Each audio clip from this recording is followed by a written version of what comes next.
Delighted to say we're joined by the editor of United We Stand, Andy Mitten, and sports broadcaster Semra Hunter. Very good morning to both of you. Andy, we're going to start with you. Where is the club at with Ole Gunnar Solskjaer right now? Well, he's a manager and the club want him to stay manager. Clearly, they need results to pick up. He'll get some more time. The club have been concerned about the results, about the performances. I think every Manchester United fan has as well. Support for the manager has slid among fans. In polls, about 70% of Manchester United fans would reluctant, but would be happy to change the manager right now. Clearly, if United pick up and win the next 10 matches, support would surge for Ole Gunnar Solskjaer. But the last 2 months have been really difficult. Them hammerings by Liverpool, by Leicester, that home defeat to Manchester City, amid unconvincing performances, that's led to the mood being lower than at any time since Ole Gunnar Solskjaer took over almost 3 years ago. So I'd like to say it was much better than what it is, but it's my job to tell the truth. Andy, Semra, I'll come to you in just a second, but I'm interested to hear your thoughts, Andy. I did a thing with Man United fans not so long ago, and at the start of the night, they were all very much against it. Felt like they were against Ole Gunnar Solskjaer, but after we'd sort of gone through potential replacements, and we're going to do this later, we talk about Brendan Rodgers, Zidane, all these sort of names. By the end, it was almost like they collectively decided that actually Ole was probably still the best man for the job. I mean, it's difficult. Manchester United they've tried everything, haven't they, in that dugout since Sir Alex left, and do you get the feeling that sort of Ole Gunnar Solskjaer, it's almost getting to the point where you almost just got to stick with him? Well, the club will give him more games, and results have got to improve. The fans have been singing the manager's name right up until the draw in Bergamo, which was a game before Manchester City. He's had so much support, and he appreciates that, and fans have got a huge amount of affection for him. And I think Ole was doing a good job until 2 months ago. I think you could argue the case for progress from Manchester United, that second-place league finish that last season. When Ronaldo signed for this season, Jadon Sancho, Rafael Varane, expectations rose. And I don't think that's unreasonable. Manchester United fans, they want to see trophies. They want to see progress. And I think that's fair to be judging a manager after almost 3 years in charge.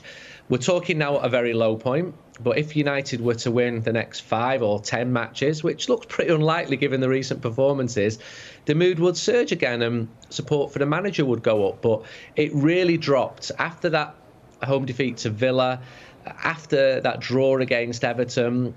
Fans are not stupid. They work hard. They pay good money to watch the team. And when the team are getting beaten, and well beaten, that causes major concern. Semra, over there in sunny Spain, we are fascinated to watch the dramas going on at Barcelona and Real Madrid. No doubt in Spain, they're closely monitoring what's going on at United as well. What is everybody making of that? Because for so long, they were the powerhouse, the super club, weren't they? That's a really good point that you bring up, because if you were to go anywhere around the world and you were to say who are the clubs that are most followed, most supported, most watched, right now, it would be Barcelona, Real Madrid and Manchester United. And one of the biggest differences that I see, for example, looking at Real Madrid, losing or not winning trophies is non-negotiable. It's so deeply ingrained in their psyche. Every single season they need to have new pieces of silverware. If not, then consequences will be had. When you look at Manchester United, I almost feel like from a historical point of view, what they've done for English football, what they've won over the years, the history of the club, that they should be almost the English equivalent of Real Madrid. They should be actively fighting for silverware every single year, almost out of respect to the fans as well. But it seems as though they're more focused on commercial interest, on generating commercial revenues, on building the brand elsewhere, rather than looking inward and trying to build from the football pitch and then work their way outside. It doesn't go that way, you know. You have to have the results on the pitch, and then you'll have the success off of it, not the other way around. So I think a lot of us are looking in and just seeing it's kind of sad times for Manchester United and Manchester United fans, because you would expect for them to be pushing for more, for fighting for more, but you get the sense that they're kind of at the same level of Barcelona right now too, who are going through a massive period of transition. And so they're not at the caliber of a Liverpool or of a Manchester City or now maybe even a Chelsea. They have Chelsea, of course, just around the corner, the pace setters, and Arsenal, who are now fifth, just above them and moving their way up the table. So it's interesting to see what's happening over there. But I do think there is this feeling that maybe Ole is now out of his depth a little bit, and maybe they could make do with a change in management. Yeah, I mean, Gail's making the point there, Semra, you're in sunny Spain. Andy's in Spain as well. I mean, I put extra socks on this morning over here in the UK, so, you know, I'm not jealous at all of that. I can see the sunshine shining through your window, Semra. It's an interesting point, though, Andy, isn't it, Semra makes there about the fixtures coming up, because Watford this weekend, and then those games against Arsenal and Chelsea in the league, but then there's a right run of fixtures which you look at and you think, with all due respect to the teams you play, I think it's 5 or 6 games where you think, you go on a great run there and pick up a lot of points. But some would argue it's also a great potential run for a new manager to start and get his feet under the table. So what do you make of the fixtures coming up for your club, Manchester United? They've got to start winning. It's as simple as that. And making wins with decent performances as well. United have played 4 league games in the last 7 weeks, and in the next 6 weeks there's 10 league games. So if you go back to a year ago, Manchester United were 8th after 11 games, and by mid-January, 7 games later, we're top of the table. Now, that doesn't look probable for Manchester United right now, but it did happen last year with an inferior squad to the one that Ole Gunnar Solskjaer has got now. Watford has to win. But Watford was also the scene of one of Manchester United's worst performances in December 19. That came after wins against Tottenham, against Manchester City away, probably the best performance under Ole Gunnar Solskjaer. And that is like a microcosm of where Manchester United have been under Solskjaer. 2 steps forward, 1 step back. You could say it's 2 steps back at the moment because it has been that bad. But the team has got to start winning. The opportunity's there. There's some very winnable games. Got to get out the Champions League group as well. That's really important. And, of course, there's games against Chelsea, against Arsenal.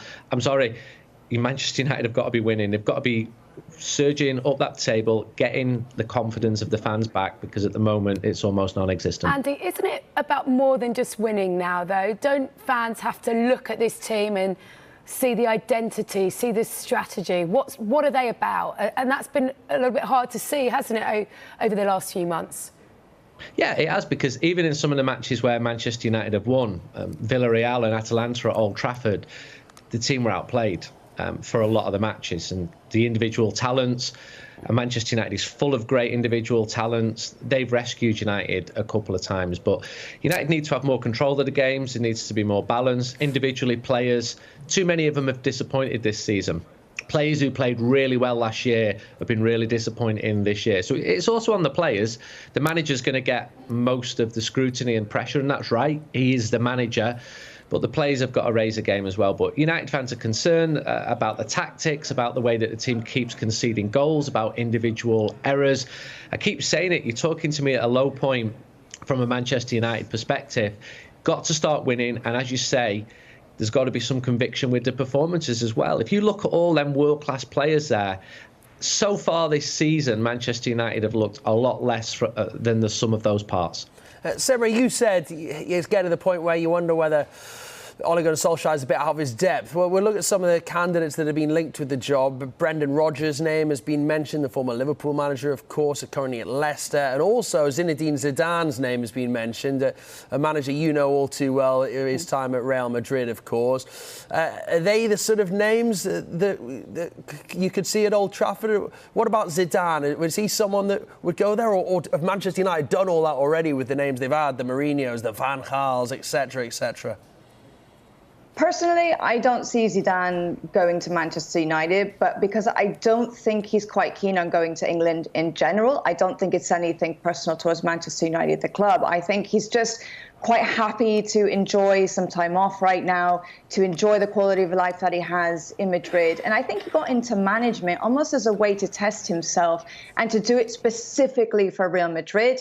Maybe Juventus one day, and certainly the French national team. I think he's kind of eyeing up that opportunity in the future and holding out for it. I don't think he's someone who really wants to make a career out of being a manager. And I think actually back in 2018, there was talk that maybe Zidane was going to be approached for the job at Manchester United, and reportedly he turned it down. He wasn't interested. And that still seems to be the case even now. As far as I know, he doesn't speak English, and I don't think he's in any kind of hurry to even learn it.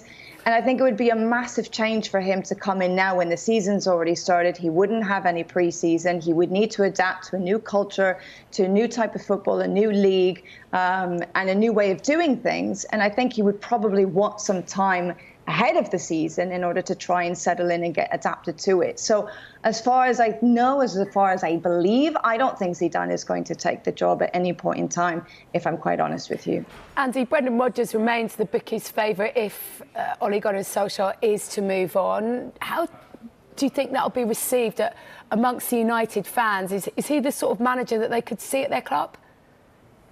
It depends who you ask. I know some who would be completely against that idea because they're not too keen on him because of his links with Liverpool. And I know others who would say, well, one of the club's greatest ever managers, Sir Matt Busby, played for Liverpool as well and was a great player for them.